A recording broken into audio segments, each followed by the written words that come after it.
ASMI സന്യാസിനി സമൂഹത്തിന്റെ സ്ഥാപകനും green garden സ്ഥാപനങ്ങളുടെ ഡയറക്ടറുമായ ദേവദാസൻ ജോസഫ് കണ്ടത്തിയസിന്റെ നാമകരണ പരിപാടികളുടെ രൂപതാതല സമാപനം മെയ് 22 നടത്തപ്പെട്ടു.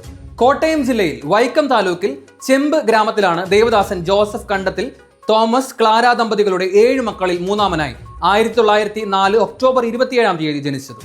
എറണാകുളം അങ്കമാലി മേജർ അതിരൂപതയുടെ ആദ്യ മെത്രോപൊലിത്തയായിരുന്ന അഭിമന്യ അഗസ്റ്റിൻ കണ്ടത്തിൽ പിതാവിന്റെ ജ്യേഷ്ഠ സഹോദരപുത്രനായിരുന്നു Devadasan Joseph Kandathil. 1933 December 17 Ernakulam archbishop Mar Augustine Kandathil പിതാവിന്റെ കൈവെപ്പ് വഴി പുരോഹിതനായി. 1934 March 1 Devadasan Joseph Kandathil Cherthala Muttam saint Mary's പള്ളിയിലെ അസിസ്റ്റന്റായി നിയമനം ലഭിച്ചു.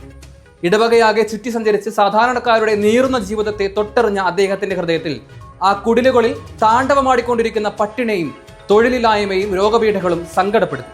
വിശുദ്ധ മത്തായിയുടെ സുവിശേഷം 25 അധ്യായം 40 വാക്യം, എന്റെ ഏറ്റവും എളിയ സഹോദരന്മാരിൽ ഒരുവന് നിങ്ങളിത് ചെയ്തു കൊടുത്തപ്പോൾ എനിക്ക് തന്നെയാണ് ചെയ്തത് എന്ന വാക്യം അച്ഛന്റെ ഹൃദയത്തിൽ കരുണാർദ്ര സ്നേഹത്തിന്റെ ചാലുകൾ ഒഴുകിയിറങ്ങി.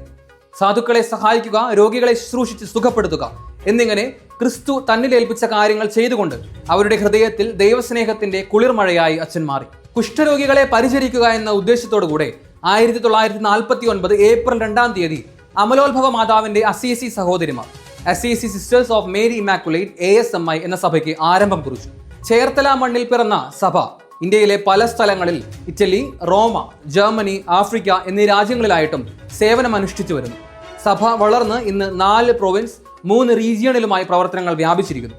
വിശുദ്ധ ഫ്രാൻസിസ് അസീസിയുടെ ചൈതന്യത്തിലും സിദ്ധിയിലും ആകൃഷ്ടനായി ക്രൂശിതനായ ക്രിസ്തുവിന്റെ കരുണാർദ്ര സ്നേഹം എല്ലാവരിലേക്കും എത്തിക്കുക എന്ന ലക്ഷ്യത്തോടെ പ്രധാനമായും കുഷ്ഠരോഗി ശുശ്രൂഷ, രോഗി ശുശ്രൂഷ, വിദ്യാഭ്യാസ രംഗത്തും ബധിരർ, ബുദ്ധിമാന്ദ്യമുള്ള കുട്ടികൾക്കുമായി പ്രത്യേക വിദ്യാഭ്യാസവും, സോഷ്യൽ വർക്ക്, കുടുംബ നവീകരണം എന്നീ രംഗങ്ങളിൽ പ്രവർത്തിച്ചു വരുന്നു. ഇന്ത്യയുടെ വിവിധ ഭാഗങ്ങളിൽ നിന്നുള്ളവർ സഭയിലെ അംഗങ്ങളാണ്.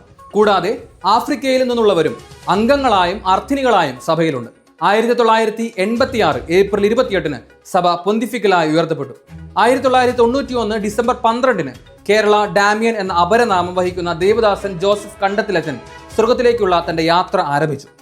2019 ഒക്ടോബർ 24 പരിശുദ്ധ സിംഹാസനം മോൺസിഞ്ഞോർ ജോസഫ് കണ്ടത്തിലച്ചനെ ദേവദാസനായി പ്രഖ്യാപിച്ചു. 2020 ഫെബ്രുവരി 6 ജോസഫ് അച്ഛന്റെ നാമകരണ നടപടികൾക്കായുള്ള രൂപതാതല കമ്മീഷനുകൾ രൂപപ്പെട്ടു.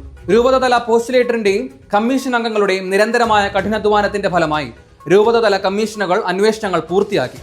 അന്വേഷണ റിപ്പോർട്ട് തയ്യാറാക്കി റോമിലേക്ക് അയക്കുന്നതിനായി ദേവദാസൻ ജോസഫ് കണ്ടത്തിലച്ചന്റെ നാമകരണ പരിപാടികളുടെ രൂപതാതല സമാപനം 2025 മെയ് 22 ചേർത്തലയിലെ ASMI സഭയുടെ മദർ ഹൗസിന്റെ പ്രെയർ ഹാളിൽ വെച്ച് നടത്തപ്പെട്ടു. പ്രസ്തുത സമ്മേളനത്തിൽ അഭിമന്യ മാർ ജോസഫ് പാംബ്ലാനി പിതാവ് അധ്യക്ഷത വഹിച്ചു.